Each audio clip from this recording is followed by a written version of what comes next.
तो book of Esper के इस एपिसोड के स्टार्टिंग में जो शैडो होती है वो डार्कनेस की तरफ इशारा करते हुए कहती है तुम वहां जा सकते हो, लेकिन इस ओल्ड मैन ने ये बताया है कि अगर मैं वहां पर जाता हूँ तो मैं कभी भी वापस नहीं आ सकता और वहां से कभी भी नहीं निकल सकता। तभी जो ओल्ड मैन होता है वो कहता है मुझे अभी वापस जाना है, मैं आगे नहीं जा सकता। और ये सुनने के बाद जो वो शैडो होती है वो थोड़ी देर रुकती है, फिर थोड़ी देर बाद आगे फ्लोट करने लगती है। और जैसे ही वो शैडो आगे बढ़ी उसके पीछे घना अंधेरा छा गया, जिससे उसके पीछे जाने वाला रास्ता ब्लॉक हो चुका था, मतलब वो पीछे नहीं जा सकता था। तभी वो बूढ़ा आदमी चिल्लाता है तुम क्या कर रहे हो, क्या मैंने तुमसे नहीं कहा था कि तुम मत जाओ। पर जो वो शैडो होती वो कहती बट सही एक रास्ता है। ये कहते हुए जो शैडो थी वो कांप रही थी और वो बूढ़ा आदमी भी कांप उठा था, मानो कि वो डर गया। और जो वो शैडो थी वो बस आगे बढ़ती रही। तभी बूढ़ा आदमी चिल्लाते हुए कहता है 1 मिनट रुको, जाने से पहले मुझे एक क्वेश्चन का आंसर देकर जाओ। शैडो कहती है कौन सा क्वेश्चन। बूढ़ा आदमी कहता है तुम कौन हो। तभी जो वो शैडो होती है वो कुछ देर के लिए रुक जाती है और फिर याद करने लगती है, फिर कहती है मुझे नहीं पता कि मैं कौन हूँ। बूढ़ा आदमी कहता है मुझसे प्रॉमिस करो तुम मेरे इस क्वेश्चन का आंसर दिए बिना आगे नहीं जा सकते। शैडो ने अपना सिर खुजलाया और अपना सिर हिलाया, लेकिन फिर वो फिर से उलझन में पड़ गया क्योंकि उसने अनजाने में एक और कदम आगे बढ़ाया और बस ये कह रहा था मैं कौन हूँ, मैं कौन हूँ, और ये कह करके आगे बढ़ता जा रहा था अनकॉन्शियस में। तभी जो ओल्ड मैन होता है वो कहता है मैंने आप सभी को निराश किया है, मैं वापस नहीं जा सकता। और इस समय बूढ़े आदमी का पूरा शरीर कांप रहा था और दोबारा से कहता है कांपते हुए मेरी आत्मा बहुत मुश्किल से ही टिकी हुई है, यह इतनी कमजोर है कि मुझे अपना नाम भी याद नहीं आ रहा है। और फिर हंसते हुए कहता है मैं उसके साथ जाना चाहूंगा। और जो शैडो थी वो ओल्ड मैन को पास कर गई ये कहते कहते मैं कौन हूँ। और उस शैडो ने बिल्कुल भी नोटिस नहीं किया था कि ओल्ड मैन भी उसके साथ चल रहा है डीपर इनटू द अबायस। तभी इस धुंधली सी दुनिया में एक चमकती हुई रोशनी चमकी, एक गोल्डन फायर का बहुत बड़ा गोला चमक उठा। और जब वो गोल्डन फायर उस शैडो पर प्रकाश डालती है तो एक जाना माना पहचाना हुआ चेहरा सामने आता है, मानो एक एग्रीमेंट से। फिर उसके माथे पर एक अजूरे फ्लेम आ जाती है जो तुरंत ही उसके पूरे शरीर को ढक लेती है और उसे ह्यूमन शेप्ड अजूरे फायर में बदल देती है। और अभी भी वो बस यही कह रहा था मैं कौन हूँ, मैं कौन हूँ, लेकिन अब जैसे ही उसकी अजूरे फ्लेम उसकी आंखों तक फैली वो चिल्लाते हुए उठा। और फिर उठने के बाद कहता है मैं जुओ फैन हूँ, डिमोनिक एम्परर जुओ फैन। और फिर वैसे ही कितना भी डार्कनेस होता है सब दूर हो जाता है और इस समय जितना भी अंधकार था वो सब दूर हो चुका था और उसकी जगह प्रकाश ने ले लिया था। जुओ फैन अब गोल्डन फ्लेम्स की ओर तैरने लगा, लेकिन उसके साथ मिलने से पहले उसने रोशनी से दूर होते हुए बूढ़े को देखा। और फिर जुओ फैन चिल्लाते हुए कहता है तुम कौन हो। बूढ़ा आदमी अब दिखाई नहीं दे रहा था, लेकिन जैसे ही जुओ फैन गोल्डन फ्लेम्स में प्रवेश कर रहा था बूढ़े आदमी की आवाज उसके पास पहुंची हम फिर मिलेंगे मृत्यु के कगार पर, जब तुम मरने वाले होगे या फिर तब जब हम दाव को प्राप्त करेंगे। हा हा हा। वैसे ही एक एक्सप्लोजन होता है और इस बड़े से एक्सप्लोजन के साथ आग के कण चारों ओर उड़ गए और जुओ फैन अपनी आंखों में सुनहरी चमक के साथ मतलब गोल्डन शाइनिंग के साथ आग की लपटों से भरा हुआ बाहर आया। उसका शरीर गोल्डन स्किल से ढका हुआ था जो भयानक गर्मी छोड़ रहा था, जो कि किसी चीज को भी मेल्ट कर सकता था। तभी कोई कहता है लड़के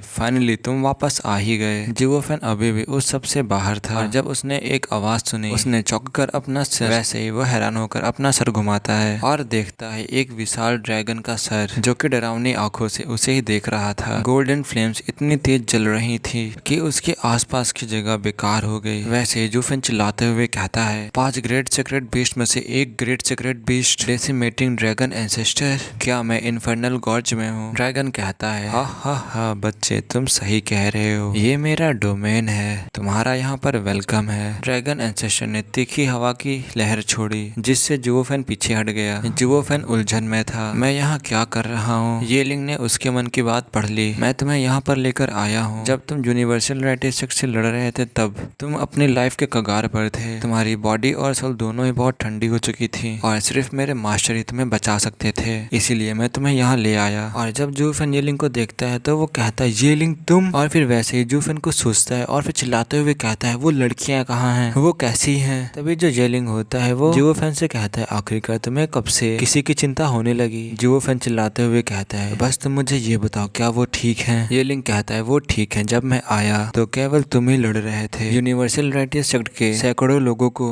रोक रहे थे, मैंने तुम कर उपकार किया और मैंने उन सबको मार डाला और फिर कोई भी उनका पीछा करने वाला नहीं बचा था। और जब जुओ फैन सुनता है तब वो एक राहत भरी सांस लेता है। तभी जो गोल्डन ड्रैगन होता है वो जुओ फैन से पूछता है क्यूरियोसिटी में लड़के क्या वो तुमसे रिलेटेड हैं। तभी जुओ फैन कहता है ड्रैगन एंसेस्टर उनमें से मेरी एक वाइफ थी। तभी जो ड्रैगन एंसेस्टर होता है वो कहता है लड़के मेरी वार्निंग ध्यान से सुनो, उनसे सारे संबंध तोड़ दो। तुम्हें पता नहीं है कि उनकी वजह से तुम इतनी गहराई में डूब गए हो। अगर तुम सच में अपनी पत्नी की परवाह करते हो तो उससे दूर रहो।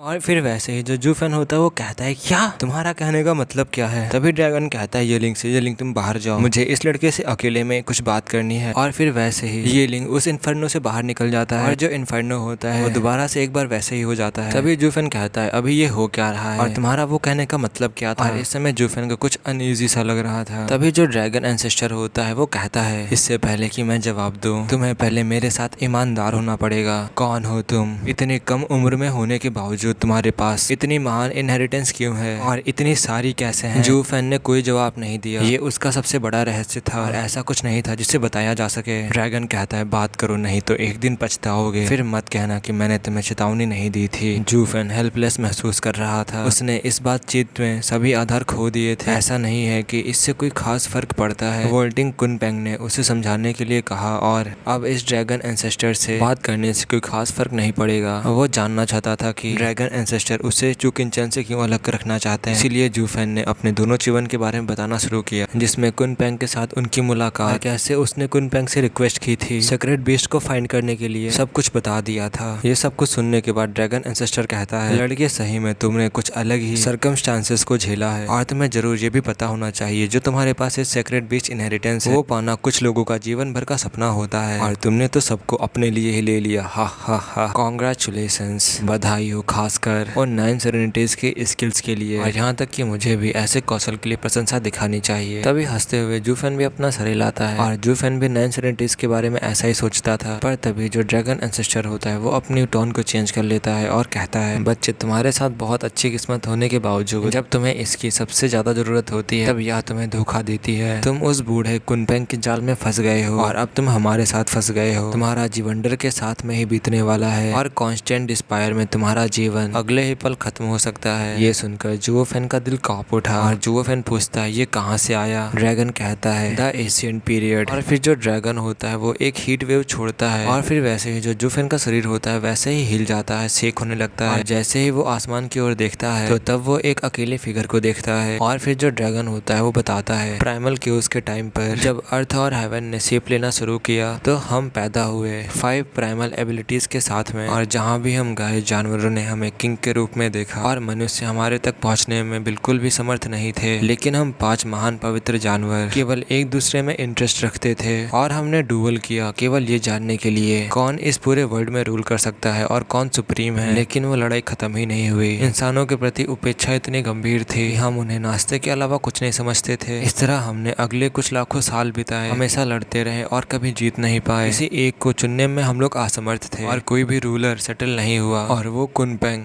ओल्ड गीजर शायद जो उसके जेंटल फ्लेम होती है वो हार्मोनाइज कर सकती जिन और जैन को। इसका कुछ कारण था क्योंकि वो बहुत चालाक था और उसने कुछ ऐसा किया था कि जो चारों सीक्रेट बीस्ट थे वो लोग उसे एक फ्रेंड के जैसे देखते थे, बट वो एक लीडर बनने से बहुत ज्यादा ही दूर था सीक्रेट बीस्ट का। क्योंकि हम लोगों में से कोई भी कमजोर नहीं था, हम सभी लोग समझो इक्वल ही थे। तभी जो जूफेन होता है वो कहता है जो सीक्रेट बीस्ट होते हैं वो बिल्कुल भी अलग नहीं होते हैं, वो एकदम जंगली जानवर जैसे होते हैं। जब तक उन्हें पीटा ना जाए वे बस नहीं सुनेंगे। उपदेश देना और चिकनी चुपड़ी बातें करना व्यर्थ था। तभी ड्रैगन कहता है लेकिन एक दिन हमारे नॉलेज के बायोंड जो हमारे केयर फ्री डेज थे वो खत्म हो चुके थे और जिन मनुष्यों को हमने इतना अनदेखा किया था उनमें 10 स्ट्रॉन्गेस्ट मेंबर थे। उन्हें दुनिया के कामकाज की गहरी समझ थी। उन्होंने ऐसी रिमार्केबल स्किल्स बनाई जिनमें हमारी ताकत से मुकाबला करने की शक्ति थी। इस हद तक कि सिर्फ 3 लोग ही हमें हराने में सक्षम थे और फिर बाद में ये 10 मेंबर 10 एशियन सोवरेन बन गए और उनकी पावर्स को कहते थे द 10 पाथ्स टू हेवन। वो दुनिया को तोड़ सकते हैं और सब कुछ जब्त कर सकते हैं। और उनके बताने पे